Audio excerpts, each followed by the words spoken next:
This is a presentation of RVT Entertainment.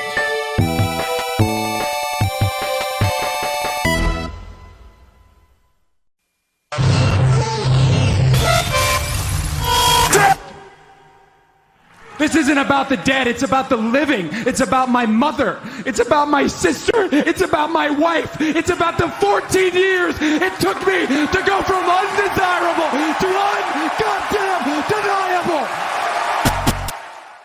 You know, they say all men are created equal, but you look at me and you look at Small Joe, and you can see that statement is not true.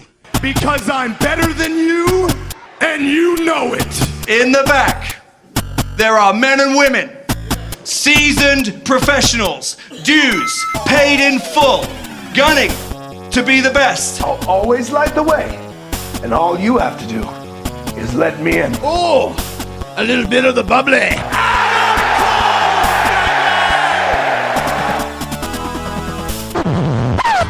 The cream of the crop. Nobody does it better.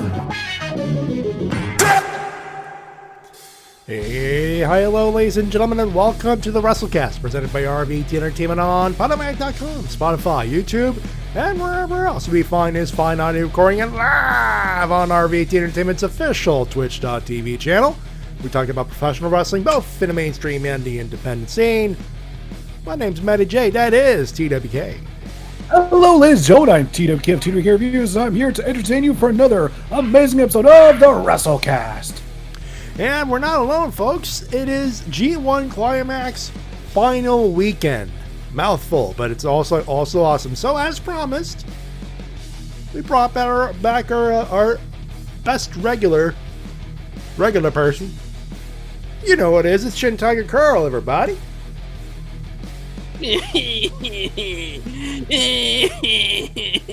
Uh-oh. That sounds like Jay White. Hey, Jay, we just for the sake of not spoiling anything beyond for the weekend, because obviously the weekend has begun with Friday. Don't spoil too much, but actually, hold on. Well, actually, I have the standings right here. He might be crying, T-Dub. That's not fair. Red Shoes Uno is a poopy head. That's right. We all know that. What the fuck are you bitching about? You're at 12 points. You're 6-2. You got 12 points. Well, as of day 16, of course. I wanted to win because I'm Jay White. I was supposed to make it to the G1 Climax finals again this year. Daddy Gato said so. Isn't that right, Daddy Gato? Yes, my son. The referee was a cheater, a lousy poo-poo head. Well, we all know that Red Shoes is incredibly biased against Bullet Club. That much has been established time and time again. Hey. In fairness, you beat up a ref. A ref don't try. It's gonna try hard to forget, but he ain't gonna forgive. Listen, it's his job to forget and forgive, especially the forget part, if Red Shoes knows what's good for him. His job is to raise my hand whenever I win, which is all the time, because I'm... Exactly. Well, what about the point? What about the times you lose? That's because he's a big poo-poo head. It's been well established that Jay White should be undefeated in NJPW right now. Instead, he is not. That's all because of the bias officiating by Red Shoes. T-Dub. He's not Bianca Belair. Screw you guys. I'm gonna go home and eat some cereal. The Lucky Charms that's all marshmallows. Will you read me a story, Daddy Gato? Yes, my son. I will read you a story. I love you, Daddy Gato. I love you too, Jay White. Everyone loves Jay White. Everyone hates Jay White. Hi, Shin. How are you? I'm okay. Enjoying some Whataburger and clean up all of Jay White's delicious tears off the floor. Yeah. I cried. Your tears had stained me. Anyway, on the show this evening, we have obviously the anniversary of AEW Dynamite. They had the show this week. Ton of stuff going on over there. We'll talk about that. We got some news, including some developments over a particular story of particular interest. We'll be following up on that as well. And in our third segment, because, well, we got nothing else better to talk about, New Japan, G1 Climax. We have the last 3 nights. I know technically the Friday show, the day 17th, had already occurred. However, we have the schedule, but not the results, because we ain't spoiling shit for you folks. Sorry. You want your results? At least from us? You'll have to wait till next week, I think. Pretty much. That being said, before we get into the meat and potatoes of the show, Guts had mentioned that he was going to send an email, and he procrastinated. I'm going to say this right now, folks. We're cutting the emails. Here's how this whole thing's going to work out. If you want to send an email, you can. If you feel like you want to send us an email, if you want to send us a question, the link will still be there. You can still send that to wrestlecast@gmail.com. However, in the sense of, we've only been reading 1 or 2 emails for the last year and a half, with the occasion of a third or fourth, but at this point, it feels... I understand this segment has a huge history. It's pretty much been one of the reasons why we've been brought on board with RVT when it was a website. But in this case, we're more interactive with our chat than we are with emails, which at this point makes more sense. So here's what we're going to do with our audience. If you folks want to send us a question via email, go right ahead. We'll be glad to read it whenever we can. If we have some extra time, like we're more than likely going to have this evening, because it's going to be, I don't know if it's been a slow news night, but we figured we'll take half an hour here, 20 minutes here, 30 minutes there. We'll have time to do the Q&A. If you're in the chat, if you have your RVT bucks, your RVT points, your stream points, whatever you got, you click, you redeem. We'll open up the questions. If you have any, I'll open up the questions. If you want to ask a question, go right ahead. We will gladly respond to that queue. In fact, I'm going to open it up right now so you can start sending in some questions, and we will redeem them when the appropriate time comes up. That being said, I do want to thank French Otaku, because he's been sending emails regardless, fairly consistently, minus maybe 1 or 2 weekends where he couldn't do it, literally, for pretty much the entirety of the show's existence. French Otaku, I know you're hearing this and you're disappointed as hell. This is not anything against you. This is literally a case of, we have to cut the dead weight, and the dead weight was the emails and comments section. So, if nothing else, it gives us more time to talk to you folks when we have time, and it just frees us up so we can talk some more about the stuff we want to talk about when it's, when we need the more time. If we need like 30 minutes to talk about something and then another 10, we have the time now. We have like the 90 minutes. We have time to actually talk about it now. So, thank you for your understanding. And at this point, I think it's time to talk about the wrestling news. Are you guys ready to go? I'm sure you guys are ready to go. I am here for it. All right. Business is out of the way. Clip of the week. And this one is not what you folks expected. If you've not followed the Twitters like Shin and myself have. This one, well, actually it's related to the main event of AEW Dynamite this week. And it appeared in the form of a video on Lance Archer's Twitter. Do not adjust your earphones, your volume. Do not adjust your sets. This is real. This is indeed 2020.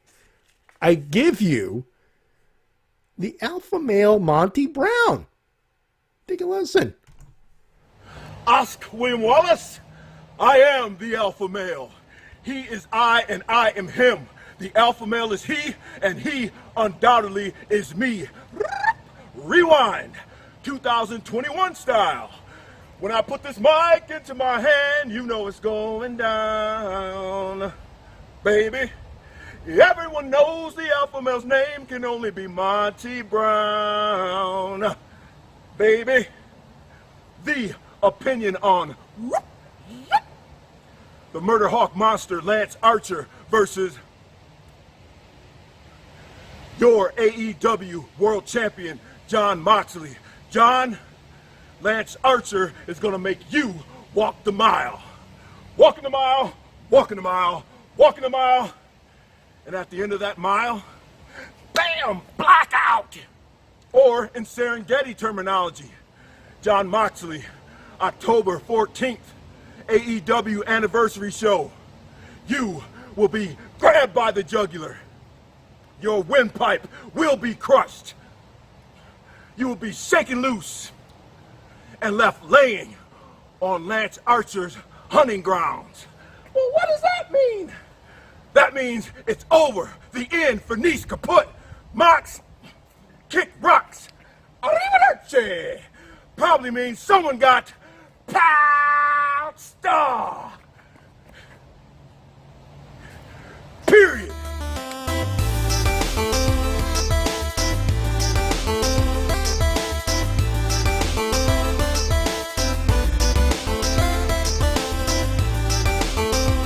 I cannot be the only one who thought, God damn, I missed that promo.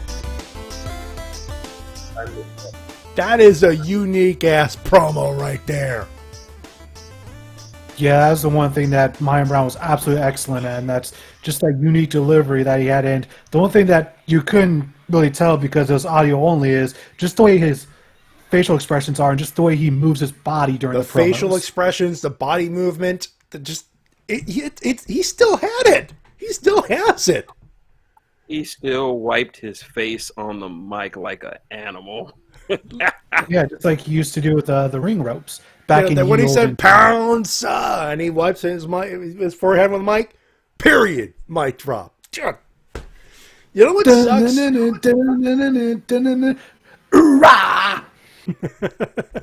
Monty Brown was the man who got me into TNA in 2004.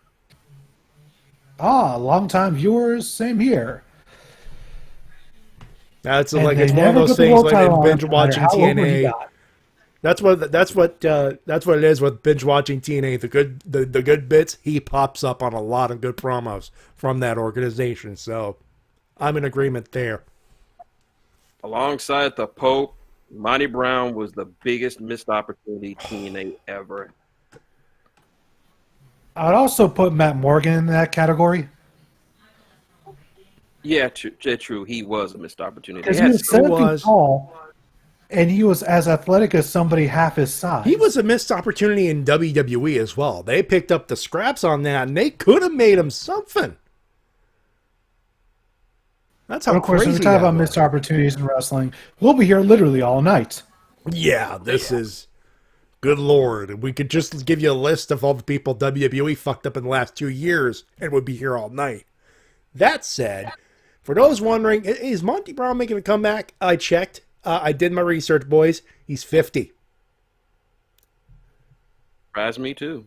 Yeah. He looks I mean, he's got a wonderful beard. He looks like he could go now. He looks like he would be in wonderful shape. But at 50, it's like if he doesn't want to take a bump anymore, fair enough.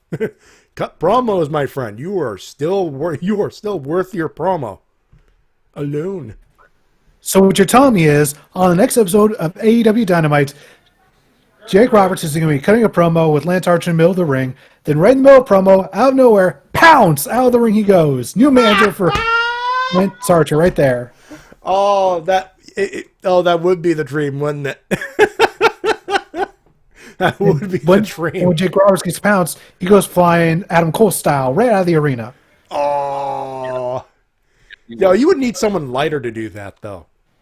No. Maya Brown's got the strength. You can just yeet him right out of the whole arena. And then Jake pops right back up, make a reference about a snake, and then just vanishes into the darkness. And for the record, he did retire literally after he got released from WWE because he had to take care of he had family issues. He had to take care of, and he chose. Honestly, I think he did the right thing. It's like, you know what? Family comes first. That's fair enough. Very true. Very true. You know, we're not going to force anything on anybody on this case. All right. So, What is first on the news docket, Mr. Dub? Well, since you use the AEW promo there, let's talk about it. First up on the list here, Cody versus Cassidy ends in a time limit draw. Rematch, the return match in a couple of weeks, by the way. That was a great 20-minute match, by the way. Yep. Orange Cassidy continues to show all of his doubters that don't let the gimmick fool you. He can go. He can go, and he could go with anybody. Also, that finish was perfect. Him pinning Cody, hitting the 1, 2, and it would have been 3 if not for the time limit. If there was no time limit, then he would have won. And I love how they did that. And I'm not gonna lie, in some of those pins, I was seeing little snippets of my boy ZSJ. Little bit. Yeah, Cassidy can be a very good technical wrestler when he needs to be. After all, he did come from Chikara. He did. Now, And of course, whoever the TNT champion is will be facing Darby at Full Gear. Yeah, Darby Allin literally a few days after. That's going to be a match right there. Whoever wins. Go ahead. See that WWE? This is how you do a rematch and not make it be all convoluted and shit. Actually, dear WWE, this is how you do wrestling. You fucking morons. Fucking No, what you need to do is you need to have one person lose 2 pay-per-views in a row, then finally get the rematch at the 3rd pay-per-view, and then that's when they win. But here's something I noticed during the match. What I liked about it was that Cody really wasn't himself during the match. He didn't take Orange seriously. He was still nursing injuries from that dog collar match, and he was just being cocky through most of the match. It cost him. Yeah, and if not for the time limit, it would have cost him his belt. It would have. So I think in about 2 weeks, we're going to see an entirely new, different Cody Rhodes than the one we saw this week. You think he's going to go full heel? I think he's going to go back to the black hair. Well, Jesus, he went from black hair to white hair to black hair to pick a fucking hair color. No, here's the thing. I think that would be a bad idea just from a health standpoint, because if you keep dyeing your hair that often, it will absolutely destroy your hair. It will literally destroy it. I mean, look at Ric Flair's hair. He's dashing. He can take it. No, not this often. No. He is literally our age. I wouldn't even trust them. No, I wouldn't know. No. Yeah, but the difference between him and us is he's dashing. We're not. Look, Cody has not been dashing in like 12 years. Cody is always dashing. Always. You can't turn it off. Well, I'm pretty sure that dashing look is how he landed Brandy. Exactly. We have some hype next week for Jericho and MGF in a steak dinner. You could. I love how they're building, because you know what they're going with here. It's Jericho versus MGF, but the fact that Jesus, I love how they're building this up. Please keep the awkwardness going, please. I'm gonna have to call Tony Khan out on this for him having the audacity to put these two men in a steak dinner. Does he know how dangerous the fucking dinner is? I mean, what if someone gets a sirloin? What if someone gets a T-bone? What if God forbid MJF gets a New York strip steak? Think about the sides, man. No, my friend. What if he likes New York strip steak? Boys. This could go either one of two very dangerous ways. We could either go filet mignon, dangerous, or we could go full-on ribeye. Holy shit, if that gets at that 5 stars. Or God forbid MJF is the kind of sadistic monster that I think he is. Even he wouldn't do well done. Oh. But here's the question: will either of them use JR's barbecue sauce? That is blasphemy, T-Dub, and you need to be kicked off the show for that. Look, boys. It's a heat-getting magnet. Is that barbecue sauce? JR was already subtly plugging it at the end of the segment. That's why.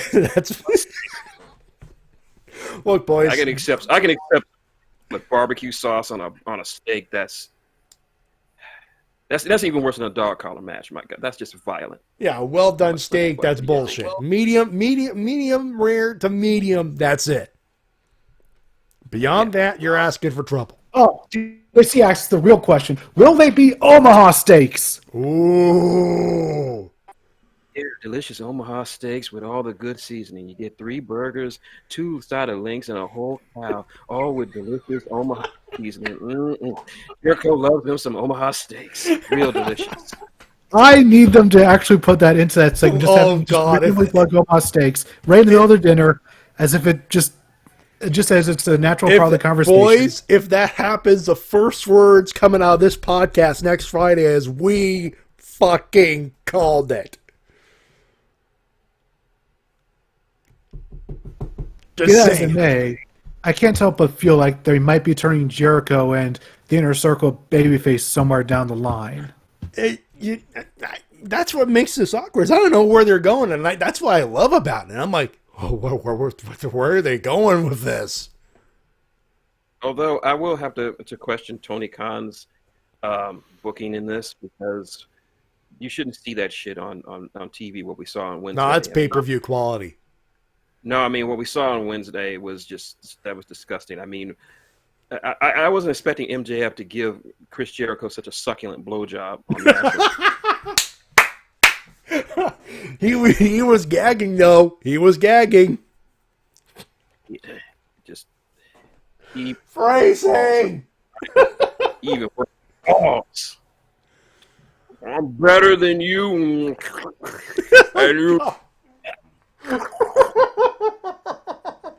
This is probably a good reminder to people that this is normally a not safe for work podcast, and that we have to disclaim the video disclaimer at the beginning of the show for a reason. Wow.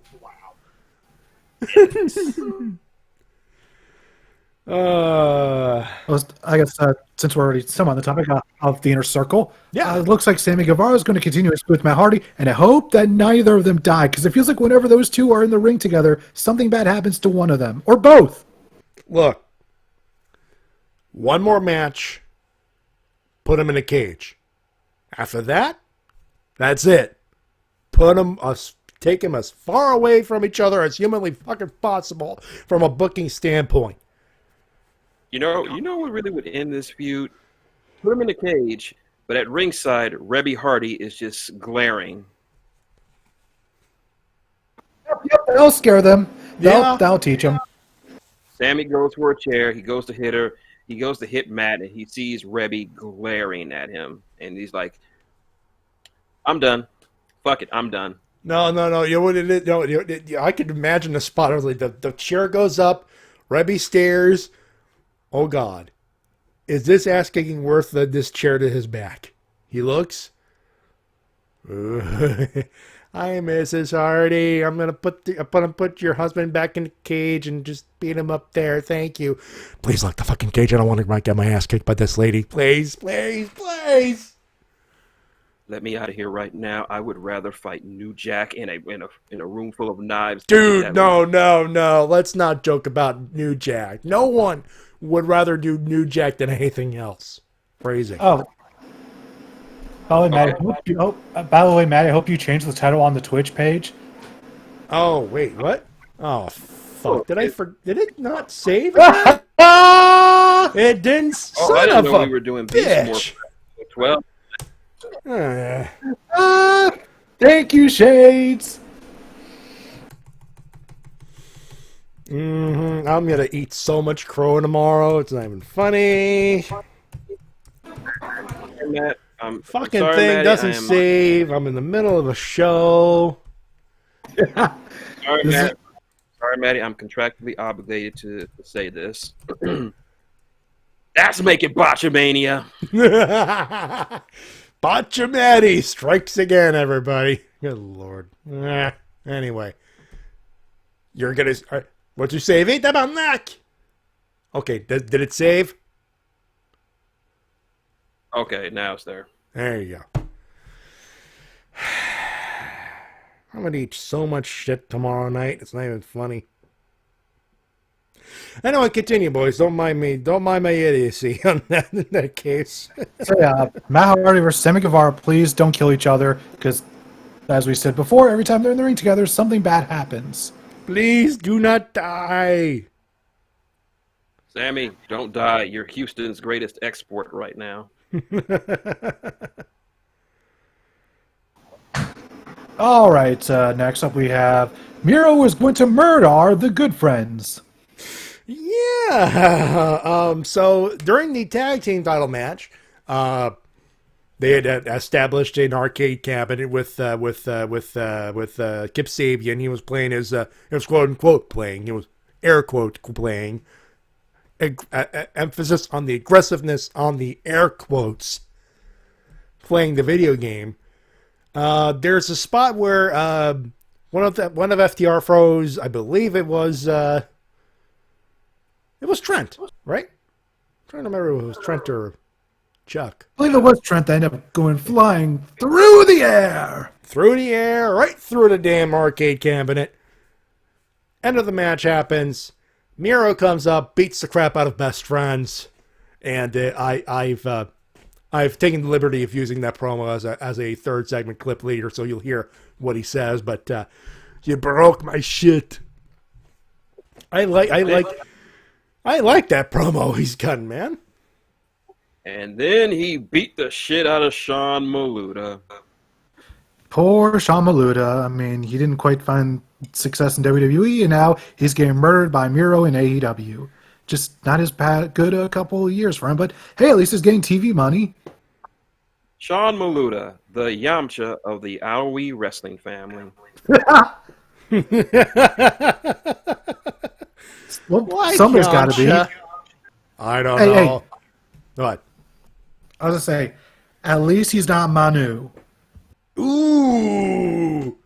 I do not know what this Manu is, but it sounds disappointing.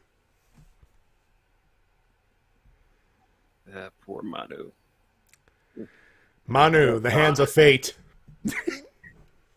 Moving on. I'll tell you this right now, speaking from someone who represents the FGC, Miro is right to be pissed. You don't fuck with a guy's stick. No. That's like booking a flight on the Ass Whooping Express. And that's a first class ticket right there. So yeah, Best Friends, you fucked up. Yeah. That reminds me, did anyone watch Joey Headrocker versus OGVG on Above Down Down? Saw bits of it, but then the cable went out. Yeah, it was good. They were playing Tekken 7 against each other with Xavier, Mr. Austin Creed doing the commentary. And let me guess, VG got baptized in the Church of the Power Game. Yes, he did. Glory be to the Power Game. Glory be. To the Power Game. Yes, and Joey Headrocker gave us a very nice long spiel at the end, a nice sermon, if you will, about the gloriness of the Power Game. Jay Coggins in the chat. I didn't expect Chris Jericho to guest star on Beast Morphers, but it's nice to see. I know, right? It was like blink and you missed it. It was like a Judas effect on a mook. Moving on. Epic Guts stated that Sean Malu's partner was Lee Johnson, who also got murdered by Miro. Although Kip Sabian, he did a move. He did one full move. He did one move, he contributed. And then Miro went, okay, I'm good. Literally, that was it. He learned from Tamak well. True.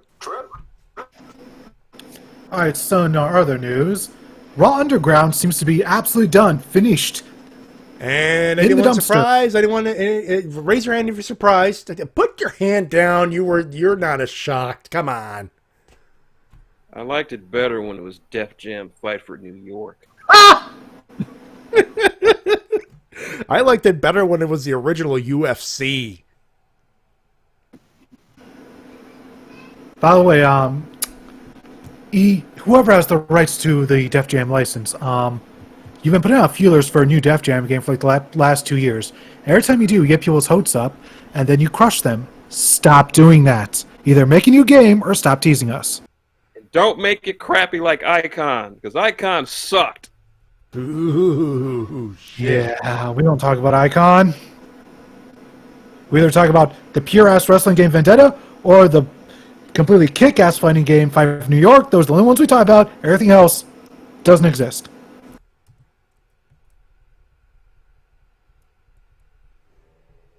None whatsoever. Nope.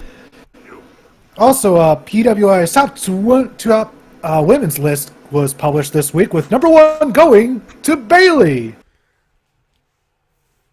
An odd choice, but a respectable one nonetheless.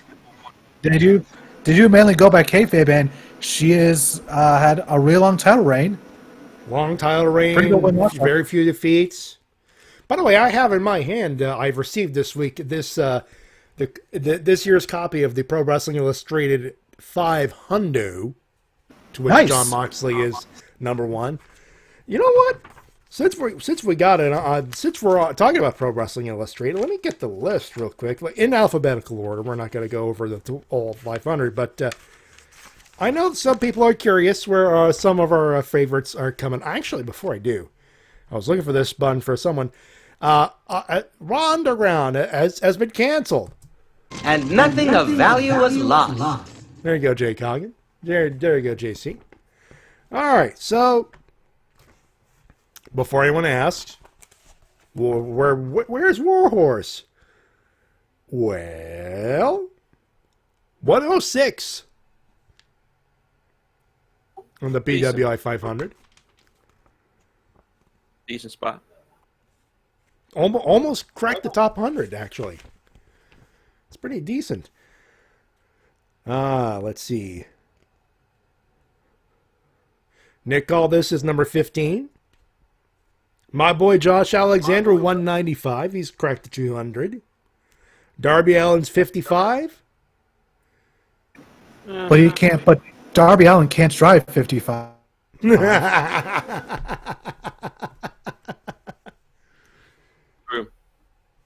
And by the way, Guts, yes, there's an echo because I want them because they don't hear the buttons like I do. Shut up. I got to raise the speaker so they can hear what I'm playing. Sami Zayn is at 156. I know I saw Kevin Owens in the top 100. Let me see if I can find him real quick. By the way, if you guys want to pick a name, go right ahead. I'll find it for you. Here's a name for you. How about this? How about this for a name? The name of names. I bet this person is on the list. Someone who should be in the top 5. 1, Shane McMahon. Not listed. But he's the best in the world. Not according to the PWI 500. I know one name that you're not going to find on that list. Well, 2 names, actually, because they both suck. Yoshihashi and Dookie. All right. So Kevin Owens is number 37, and before anyone says anything, in a row, I know.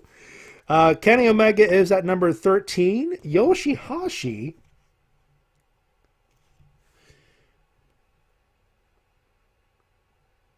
Oh my God, Yoshitatsu is still on the list at 301. Damn. Still too high. Let's see.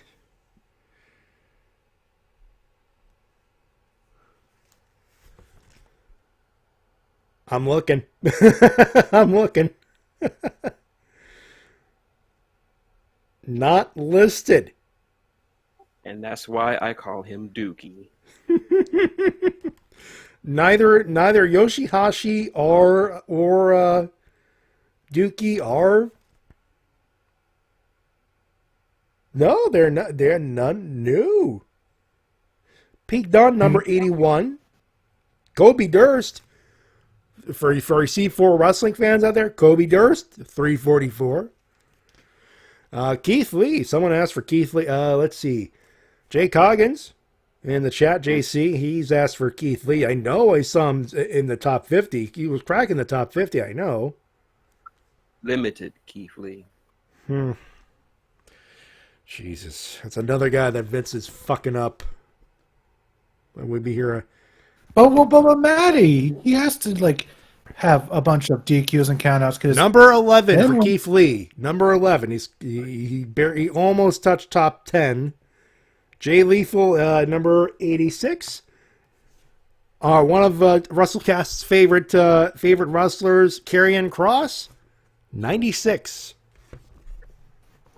Which, as we all know, is just 69 backwards. Nice. Who is number 69? Good for crunchy quesadilla criminal. Hey, he cracked 100. He's gonna be close to number 69. Let me find the actual list here. Excuse me. Number 69, Otis. All right, that's fitting. Nice. I know Mandy Rose likes that number. Oh, yeah. Oh, God. Is that oh, yeah! Turkey. Zack Sabre Jr., speaking of Suzuki Goon, we were asking for Minoru Suzuki. I found Zack Sabre Jr., 54. Suzuki. I am number one. I mean, Minoru Suzuki is number one. Well, that's what he says. Suzuki Gun Ichiban, for God's sakes. Come on. Yes. Always Suzuki Gun Ichiban. I mean, well, you know what? He's still in there, 153. Could you please tell your friend, me, Shintigercurl, where this magazine is published? Pro Wrestling Illustrated. You could Google it. Yes, I will use the Google and inform my good friend, the great Minoru Suzuki, so that he can rectify the situation. Google that fucker. You should always just Google that fucker. There you go. Every time I hear that, it just sounds really dirty. God damn. Well, it is Joe Bob really euphemism. It sounds like a really dirty euphemism. You want to really know what's really dirty? Turn around. God damn it!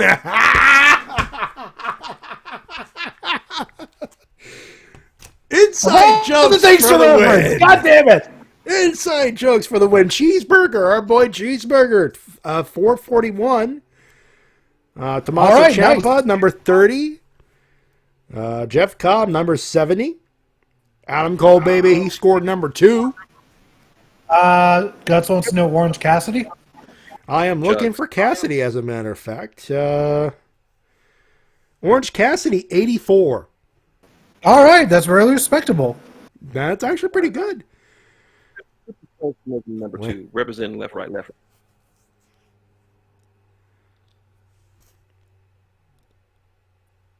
And Xavier Woods, where is he? Probably not even on the list because he's still. You know what? I know I saw him somewhere. Let me see. Toriano is 260. Xavier Woods 168. 168, yeah. See, up, down, down is a failing thing. You got to get on left, right to get up on that list. Look at Chugs. He's left, right. He's number 2. Jay White, number 28. Sounds about right. I'm still looking for Yoshihashi, by the way. You're not going to find him. I know, but one always double checks. Because someone next week will say, well, you didn't find him. Do you know you could find him? You didn't find him. Yeah, but as Ling from Kung Pao would probably say, don't you understand? You'll never find him. Ever find him. Never find him. Ever. And he's not listed. I went through this list. There's time for no Yoshihashi or Dookie. Off the list, not listed. There you go. And yet I'm still disappointed. Literally expected nothing from them. How can you be disappointed? How disappointing they are. I expected nothing, and yeah, I'm still disappointed. No. My friend, I got you. I got you covered. I expect nothing. And I'm still let down. There you go. Let's continue, T-Dub. Sorry, we took a detour there. It's all good. All right. We gotta be put on our Landstorm faces for a moment. If we can be serious for a moment. We have updates to an important news story as wrestling promotion IWL made the Pollyanna Will Ospreay situation confusing as all fuck this week. Oh boy. Tinfoil hat time, folks. Here we go. Here's what's going on here. Basically, the original story was, who was it? Priscilla Kelly, right? No, it was Pollyanna. So here's, I can pronounce the bridges pretty quickly. Yeah. So according to IWL, International Wrestling League, you can find them on Twitter at IntWrestLeague. They stated that Will Ospreay contacted the building owner to get Pollyanna blacklisted. But now they're saying, it was just the building owner. The whole Will Ospreay thing was just us assuming. But now we're just saying it's the building owner, which just complicates things further. Because now even Pollyanna's like, what the fuck are you guys talking about? You guys said it was Will Ospreay. What the fuck's going on? And they still have not answered anyone yet. And even Matthew is getting on this, going like, what the fuck's going on, guys? And that's where we are right now. So basically, big fat...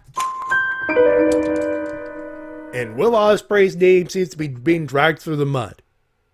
See, this shit is why I don't assume anything until a court of law or a police officer says something. And I know we're not supposed to trust the police and the legal system in 2020. I get that. But shit like that, and we were talking about the Matt Riddle thing last week, shit like that makes me think, you see what happens when you jump at shit too fucking quick? Yes, indeed. Look, I'm not happy about any of this shit either. If this is true, Will Ospreay's a prick, but at this point, we're dragging his name through the mud, and it might be someone else, and the promotion is looking a whole lot more sus right now than anybody else in this fucking story. I'm just wondering, though, why would a building owner care about who gets booked on a card? What was the reason Pollyanna was taken off of these cards? What is going on? That's what I want to know. That's what Matthew wants to know. That's what Pollyanna clearly wants to know. That's what everyone wants to know. And yeah, we're not getting answers. Hopefully we can get some within some due time. Sounds to me like something like as soon as this pandemic is over, that building ain't getting any fucking wrestling ever again. My question Because if we have trust issues like that, I'm finding another fucking building.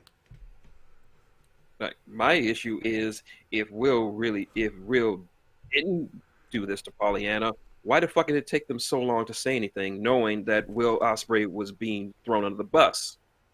I get tinfoil hat. I get the feeling that it was the promotion, and they wanted to look all high and mighty, and they decided, you know what? Let's pick a name. Will Ospreay did it. What? I think it's the promotion that should be dragged through the mud with this. Yep.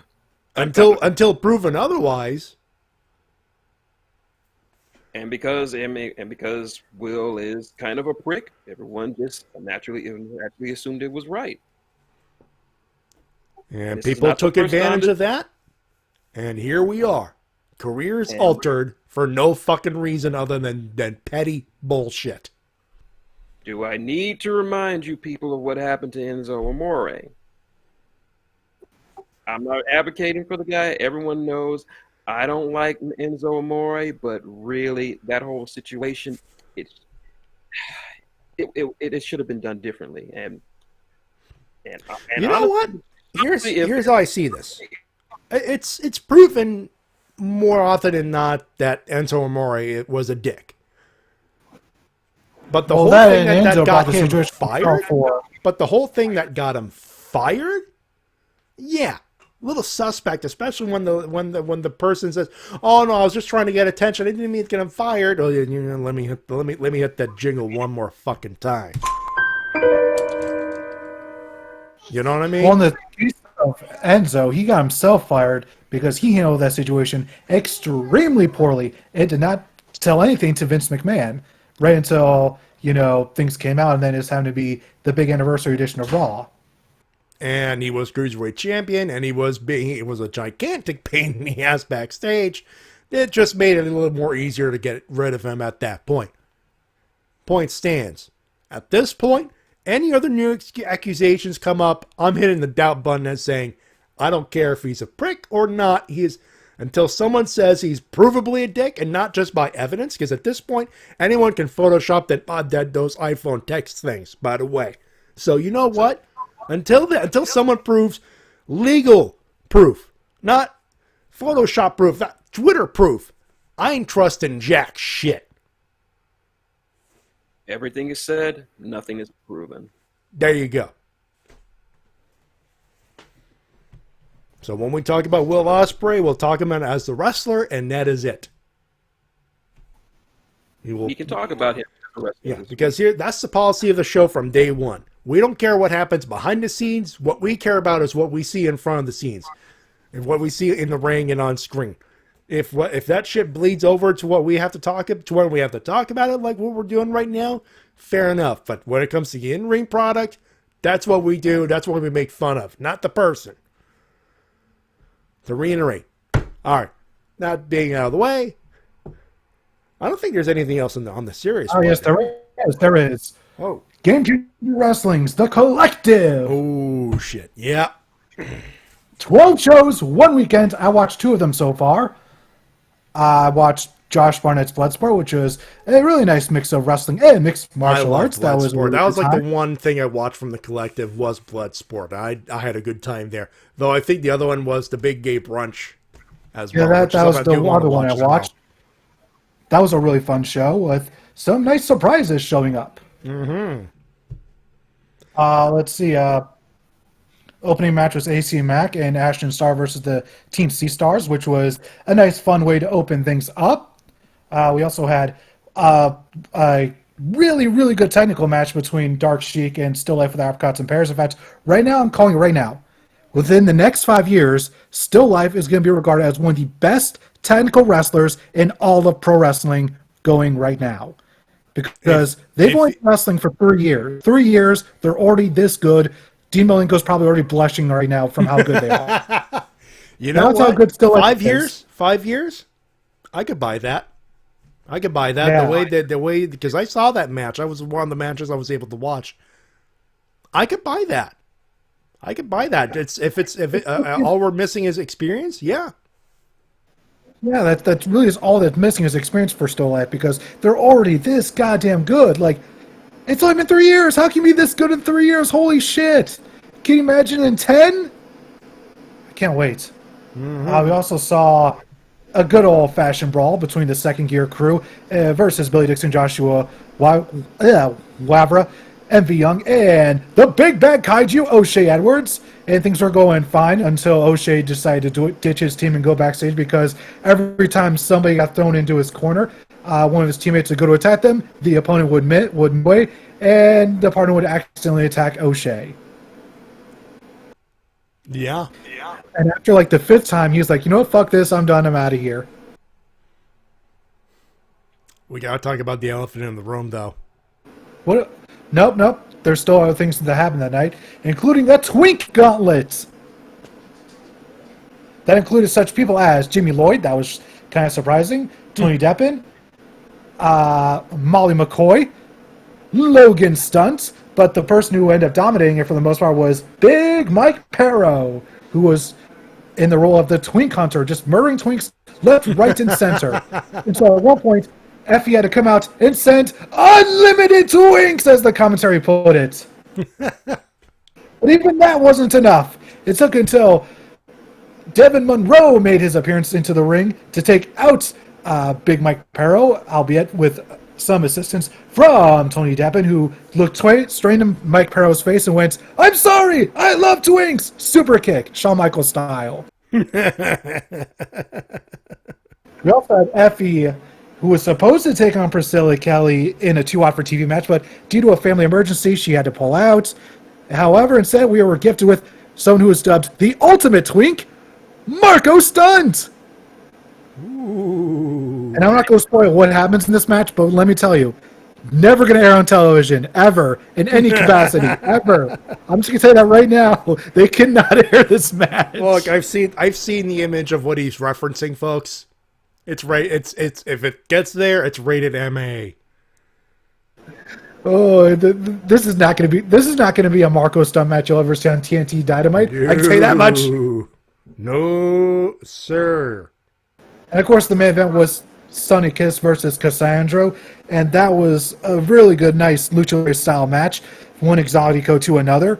And I just love the commentary from color commentator Billy Dixon, who took over for this match. He did a great job of just putting over how great Cassandra was and how much adversity he went through to pave the way for future LGBTQ wrestlers, which is just absolutely amazing. And of course, at the end of the show, they gave Cassandra a nice send-off, as well as having all the LGBTQ wrestlers around ringside to send the show off the air, which is just really nice. This was easily one of the most fun times you can have watching a wrestling show, because it's nothing but fun times from moment start to moment end. My only complaint is the audio quality regarding the microphones for the ring announcers is absolutely terrible. Not good. Not good Because at all. anytime And that was across the board, because the microphone stuff, you could barely hear stuff. Here's what it's like whenever somebody talks on the microphone in the ring. He's not kidding. He is not kidding. It's a little rough. All right, we got to wrap it up there, Tito. We're already over time. But no, we got to wrap it up. All right, so... But of course, just to get to the point Matt is trying to get to, the big controversy from GCW was that quite a few wrestlers tested positive for COVID, unfortunately. Damn. Yeah, and that's the risk. They were at an indoor venue, a lot of people going on. To be fair, from what I could see, their masks were on and social distancing was being kind of respected. And they were disinfecting the ring after literally every match. Literally, after every match, they'll disinfect the ring completely. So they were taking precautions, but sometimes, you can only take so many. They can only go so far to be helpful. It happens, folks. That's what it is. But actually, I was going to say, quick on Bloodsport, they had a 4-woman tournament. I think there were 4 women, and Allison Kay was in there. So thumbs up for that. Yeah, that was really good. I was also impressed with the performance from Lindsay Snow. She did really fantastic. Absolutely. The main event, Mox versus Chris Dickinson. I was thinking Dirty Dick. Wait, well, he is the Dirty Daddy. The Dirty Daddy, Chris Dickinson. Great main event. You should watch that. Oh, wait. This weekend featured 2 daddies. Actually, multiple daddies. You had the Dirty Daddy, Chris Dickinson. Mm-hmm. You had Effie, who calls himself Daddy. And you had Dan the Dad. So many dads. Too many dads. Too many dads. Yep. All right. Anything else before we move on? I got something. Sure. And of course, we of course missed the start of one of the probably the most intense tournament in professional wrestling this week. Don't tell me you guys missed it.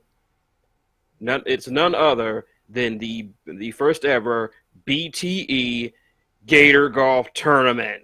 Ooh, for the BTE Championship. You're right. Yep. And my boy John Silver advanced. Yeah! John Silver beats his partner, Reynolds, to advance. And Matt Jackson advances over his brother, Nick. Yeah. It's shaping up to be quite a brutal tournament. Anything could happen, and who knows whose careers will be ended before this whole brutal putt-putt tournament is over. Finals, no disqualification. Falls count anywhere in the hole. Or the gator hole. Whatever. Barbed wire golf clubs, bitches. What? Oh, yeah. Anyway, we don't have too much time for the Q&A. That's what I was trying to get to, boys, by the way. But we do have one email I do want to get over, so we're going to do a quick Q&A. If you guys want to send us some questions, type them in or give us a request. We'll see what we could do with it. We begin. So of course, if you have a question you want it to be read first as we further requests to come in, but the WrestleCast@gmail.com is where you send them. That being said, Jay Coggins did send us this, and this is kind of what inspired what we're doing now. I'm writing this in a bit of a low mood due to life events, so I'm keeping this simple. It's a simple question for y'all. What are your comfort food wrestling matches? Like the ones you rewatch or at least think about to cheer yourself up.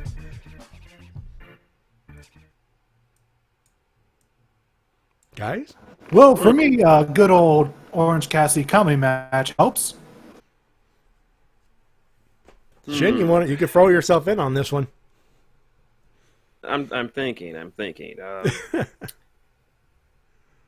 Although it doesn't exactly count as a match, Stone Cold versus Booker T and the Green Frog. Oh, are you talking about the Market Brawl? The Market, yeah. Yep, that's the Market Brawl, the Supermarket Brawl. That's the name. Or of the if you're a story, game show Green fan, Frog. Hardcore Supermarket Sweep. For me, like, it's weird because obviously the Green Frog comes to mind. As far as comedy matches, as far as comfort food matches, I don't know. I don't have like comfort food matches per se. I have like my favorite DVDs I like, or pay-per-views that I like to put on. Wrestle Kingdom 9 comes to mind. It's just an easy thing to pop in and listen to the crowd. Survivor Series 2002, pick a match from that. I have like the Hell in a Cell DVD that I pop in every once in a while because it's there. It's one of my favorite match stipulations. Really, I like watching promos and moments. So, I got a match. I just remembered this match. Oh, can't believe I forgot about it. The Aces and Eights Battle Royal. I can't believe I've ever seen that one. It is basically the Aces. Bully Ray was hosting a battle royal to determine who was going to face him for the world title between all the members of Aces and Eights, and they all agreed that Mr. Anderson was going to win. And Anderson found interesting and weird ways to get everybody out. Like when he was the way I remember most is when he told Devon, like, Devon, get the tables, and Devon's like, you want me to get the tables? Yeah, get the tables. And Devon goes over the top rope and gets the tables, and he's like, you're out. And Devon's like, damn, you tricked me. Oh, you're smart. Like, oh man.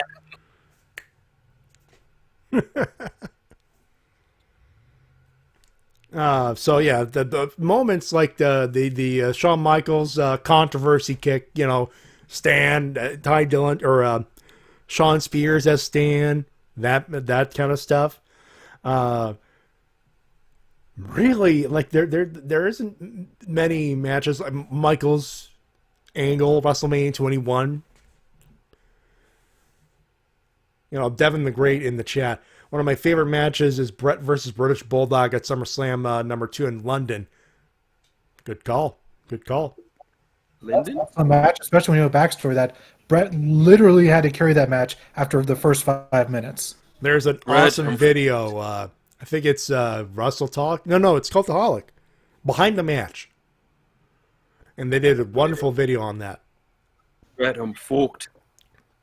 Hook up the whole match.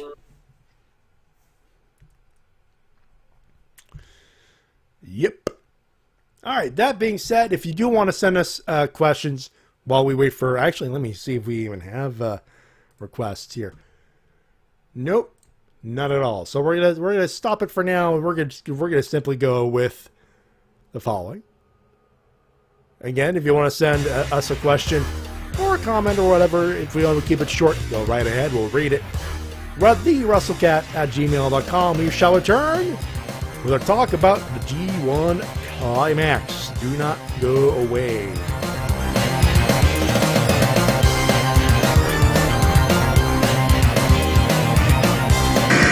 And now a word from our sponsors.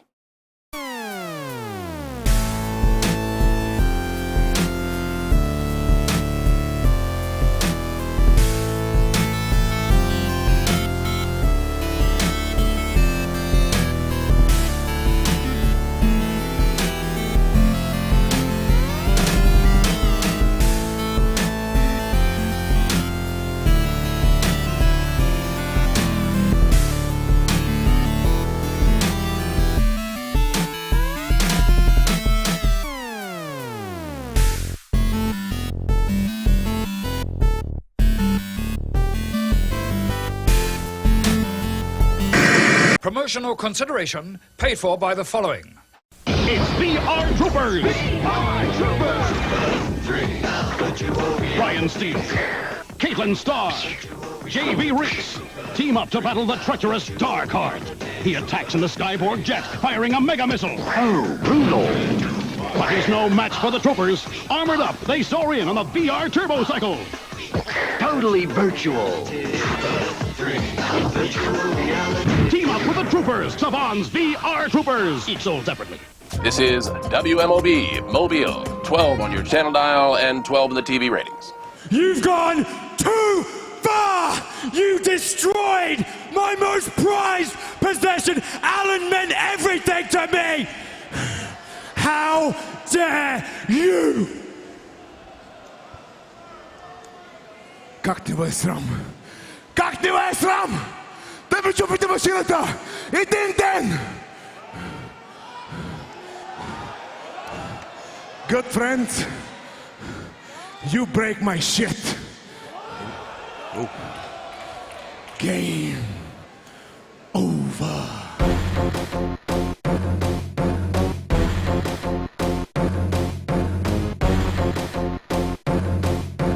We're back on the Wrestle Cast RVT Entertainment production. Potterbag.com, Spotify, YouTube, live on RVT Entertainment. Matty, on Twitch. Sorry, live on Twitch. Matty, T-Dub, Shintigercurl joining us. Again, he's cutting better promos. Already. People are writing him off because it's a weak angle, quote unquote. I'd say give it a couple of months. I'm looking forward to I'm looking forward to Miro versus Brody Lee for some reason. Just looking forward to that. And knowing how much of a gamer Brody Lee is, it'll be over something like Mario Kart or something. Oh God, how would they dare break a Mario Kart live tour thing of the go-kart and everything else? Would they dare break that? Ooh, that's a very an interesting proposition. That is for sure. Okay, now that's being said, G1 Climax time. Let's talk about it. Before we get to the cards, well, let's go over the standings. This is from day 16, which was a couple days ago. Day 17 had already happened. For those wondering if we're going to read the results from that, no. We're just going to give you the cards for the two nights, like for A block final and B block final. We know it happened. We just don't want to, we don't want to spoil it for those who have not watched it yet, and I know I haven't yet. So here are the standings for A block.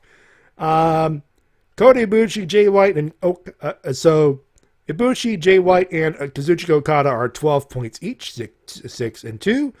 Will Ospreay's at 10.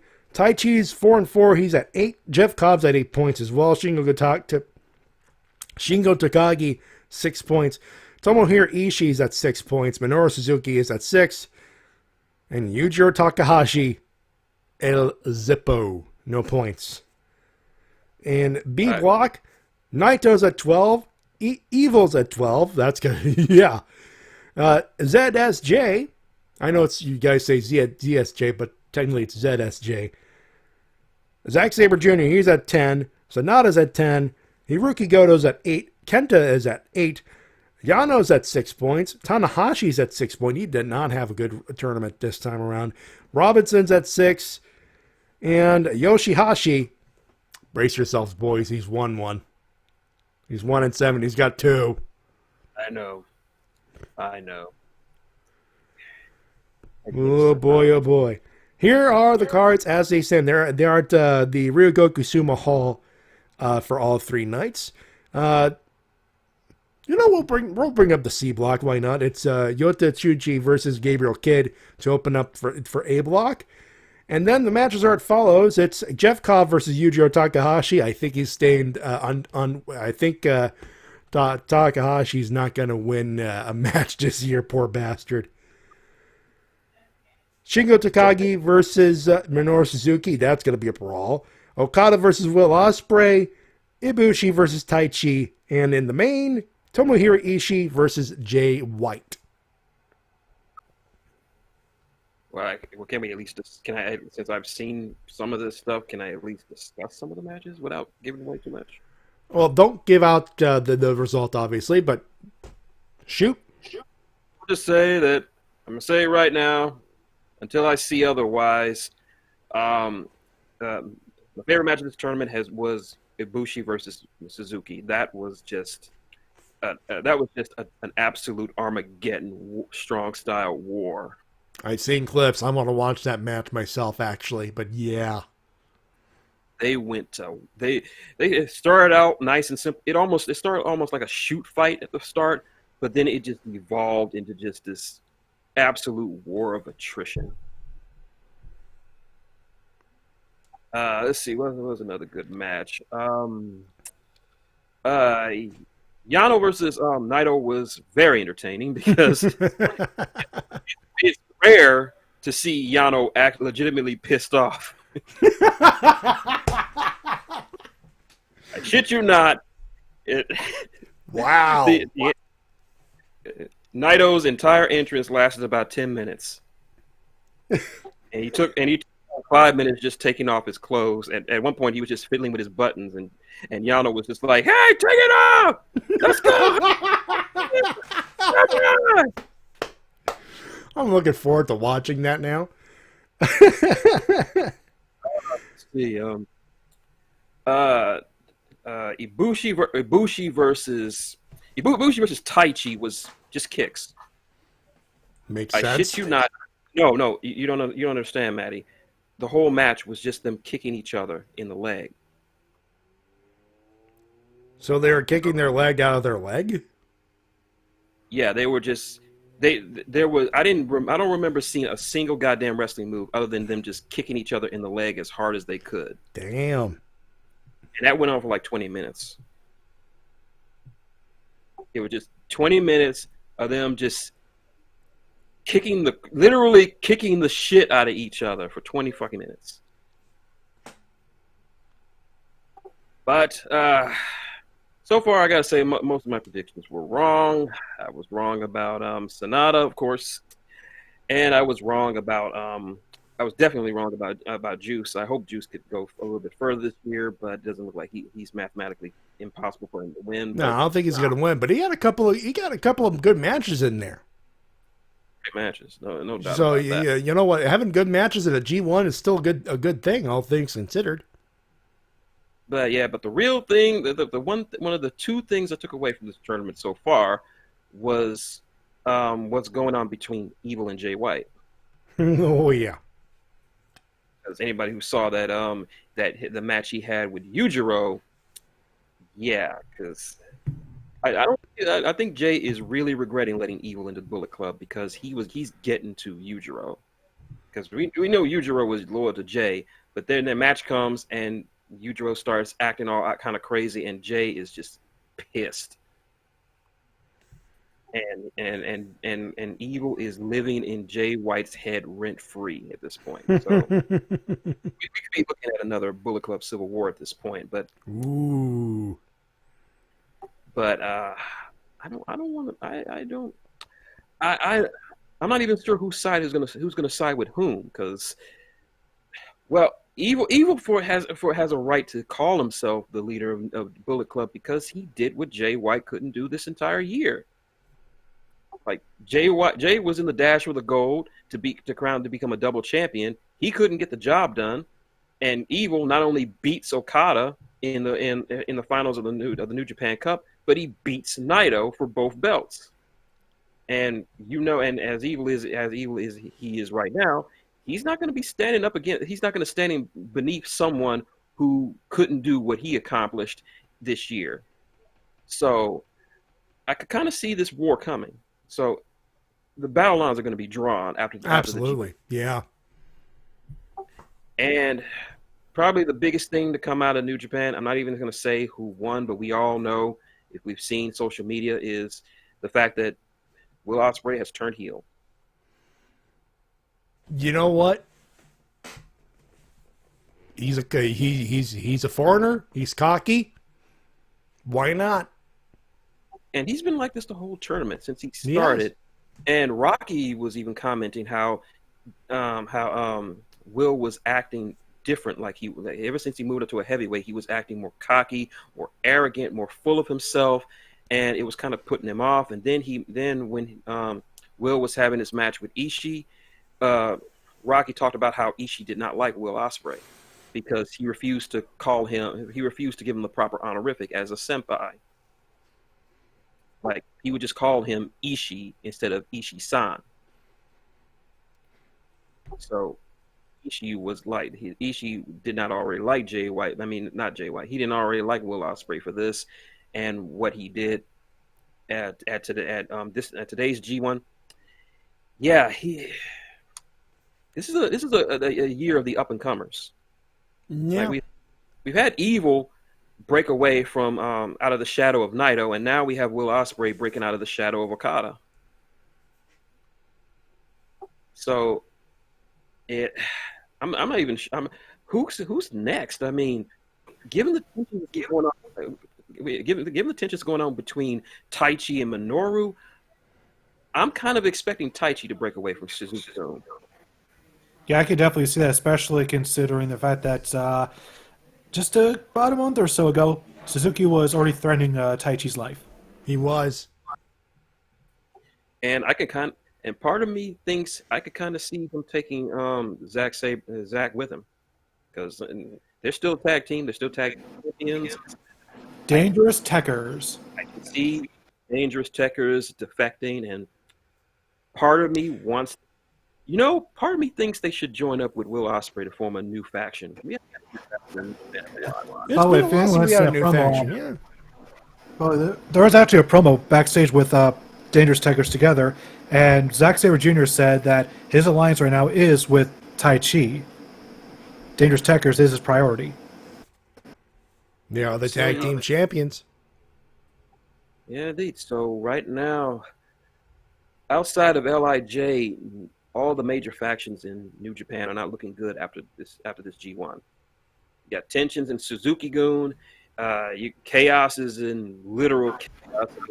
Chaos has been in chaos ever since Jay White left and took Jado and Gato with him. Yeah. Yep. And now you got the Bullet Club imploding because you got two alpha males wanting to be staying on top, and one of them is looking more alpha than the other one right now. So what you're saying is, in the words of Vincent K. McMahon Jr., it's time to shake things up a bit. Yeah, but they're for New Japan, that's an appropriate statement right there, actually. Yep, but I already know, I've already seen today's G1. I already know who wins Block A, but the question is who's going to win Block B. And speaking of, here's the card. We have to move on. The Young Lions, it'll be Yuya Uemura and Gabriel Kidd. And the matches for the B block are as follows: Toru Yano versus Yoshihashi. Juice Robinson taking on Yuruki Goto. Hiroshi Tanahashi takes on ZSJ. Tetsuya Naito takes on Kenta.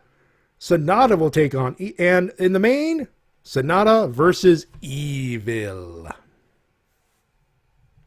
They were tag champs, folks. Okay, Matt, you got the scores for Block B, right? I could get them back up one more time, as a matter of fact, yes. Yeah, because I'm kind of blanking on who's leading in Block B. The matchup, because the main event is Sonata versus Evil, they're the ones that are going to decide who wins Block B. All right, so Block B, Naito is at 12, Evil is at 12, Sonata is at 10. All right, so Sonata can't. So even if Sonata wins this, he would need a tiebreaker, and I don't have the actual the image with the wins and losses and everything. I just have the standings in points only. But there is a situation where you could win via tiebreaker if you defeat the opponent, a particular opponent. So it's Sonata versus Evil, and if Naito fails, did Sonata beat Naito? I remember. Anyway, the commentary will probably, we're professionals. Well, we haven't watched the Climax. We're all busy. And I think, actually, no, Shin's the only one who got to follow it. Yeah. But Yeah, but T-Dub and I we're behind the 8 ball on this one, admittedly.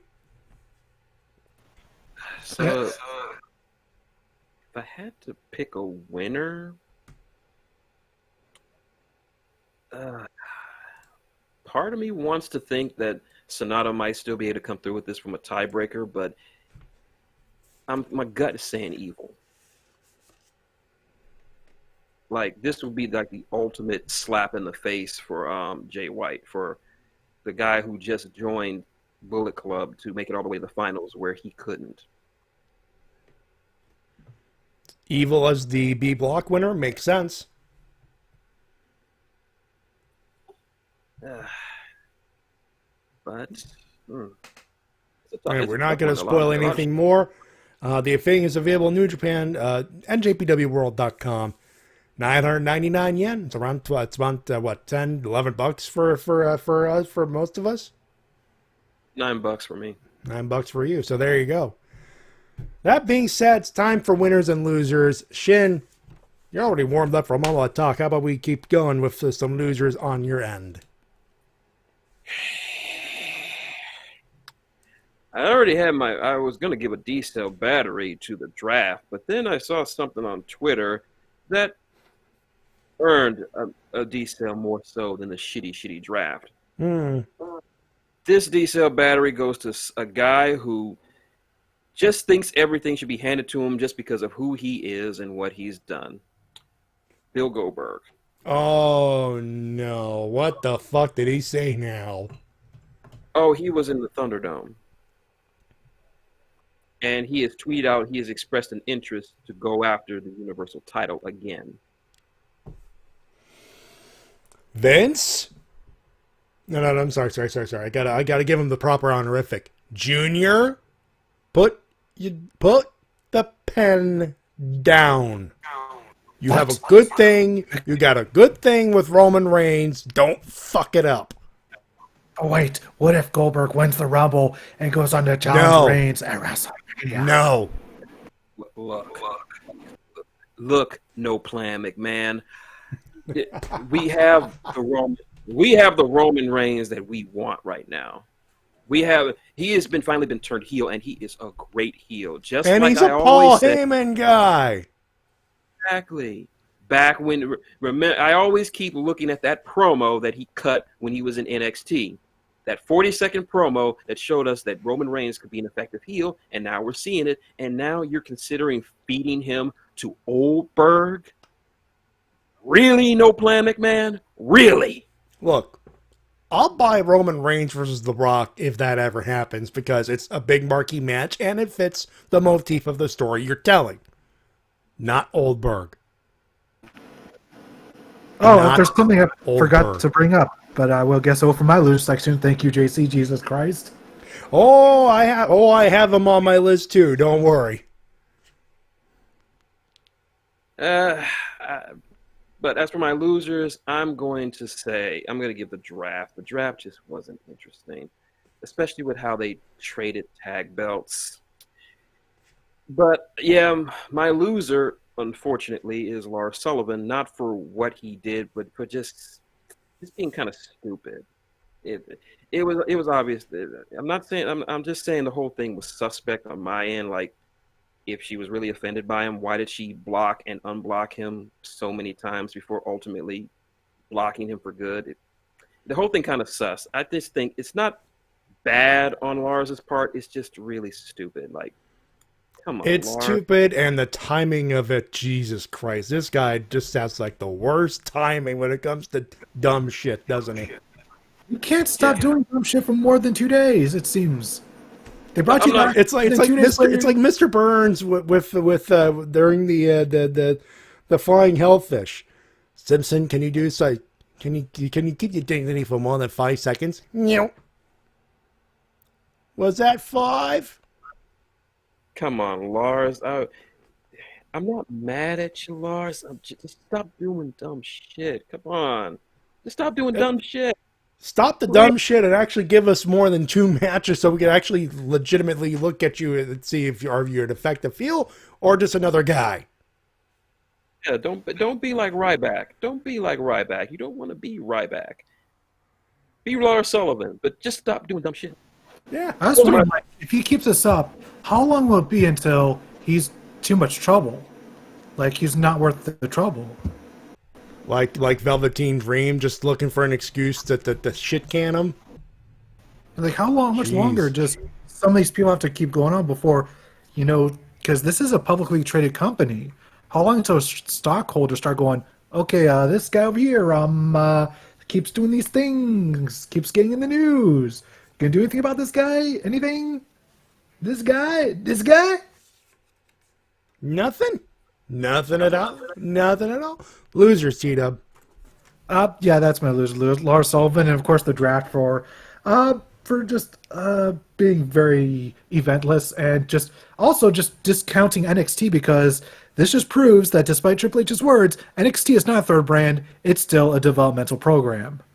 And especially when you're trying to win a ratings war, that's more damage you could ever do, Junior.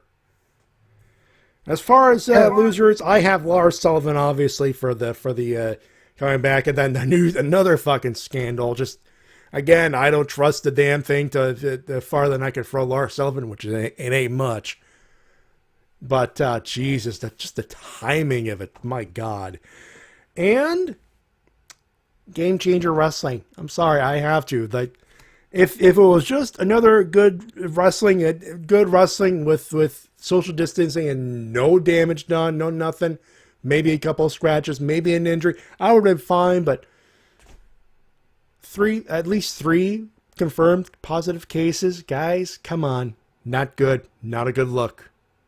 They were one of the first ones to come back to full competition outdoors, which was smart. But then again, it was dangerous, and obviously they went to the well one too many times. That's what happened there.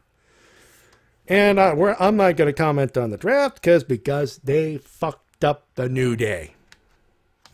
Simple as that. Winners, simple. AEW.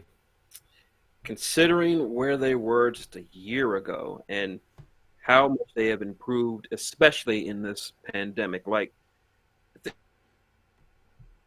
think of where everyone was back then. The Dark Order was a bunch of creepers that no one really cared about. Now they're one of the best things about AEW. Women are still a little bit shaky, but at least we don't have to worry about the Nightmare Collective, which let's try to forget about that. We got the AEW has probably the deepest tag team division in the entire world. They had it from day one, to be fair. Over a dozen tag teams. And it feels even better than it was last year. They introduced a mid-card belt, which feels much more important. Even though we've only had two TNT champions, it feels much more important than either the IC or the US title in the WWE.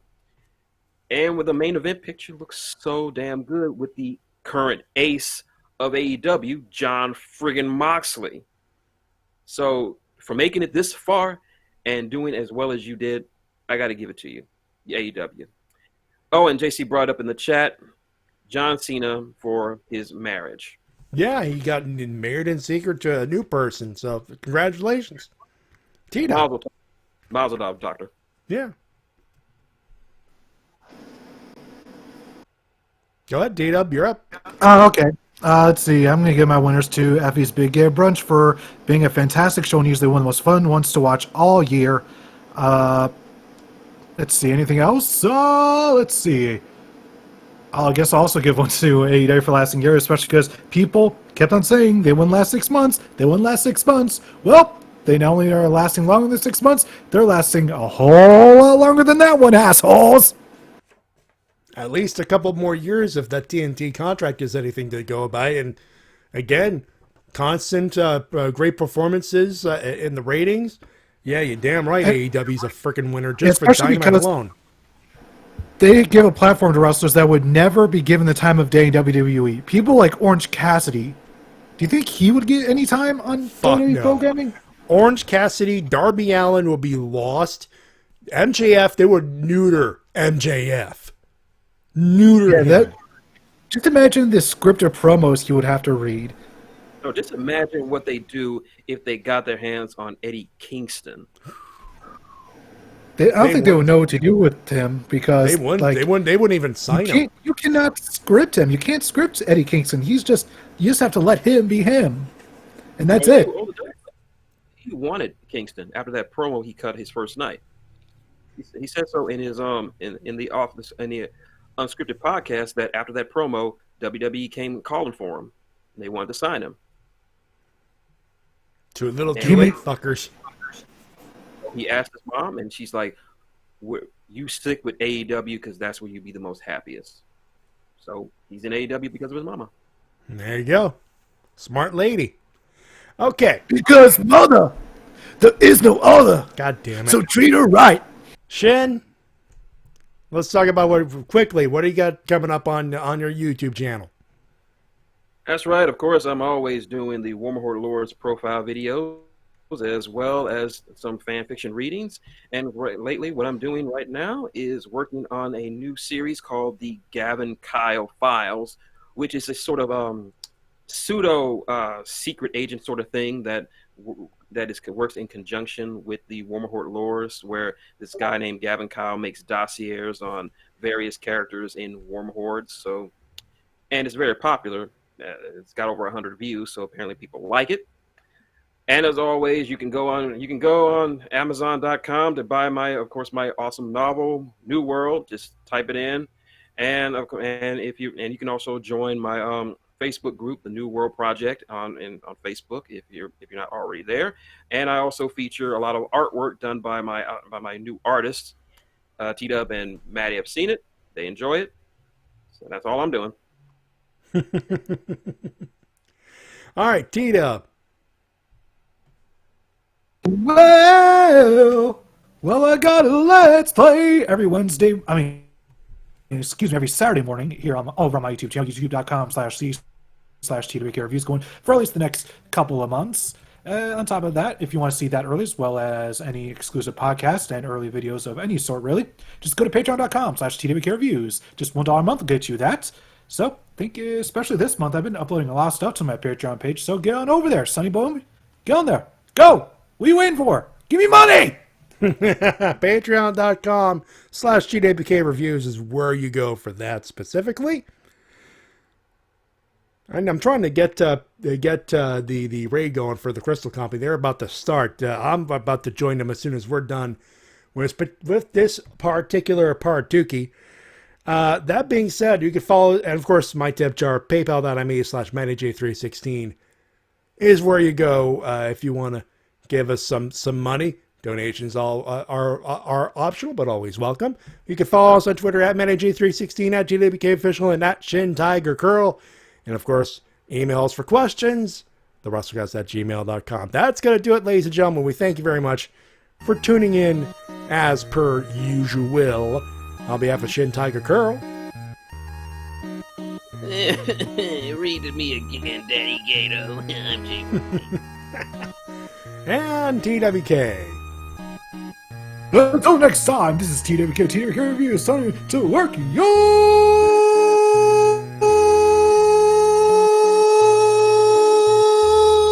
gimmick. My name is Matty Jay, reminding you to help professional wrestling support your independent promotion as soon as possible. We shall see you next week, folks. Have a good one, have a safe one. And seriously, stay safe out there. Bye, everybody, bye!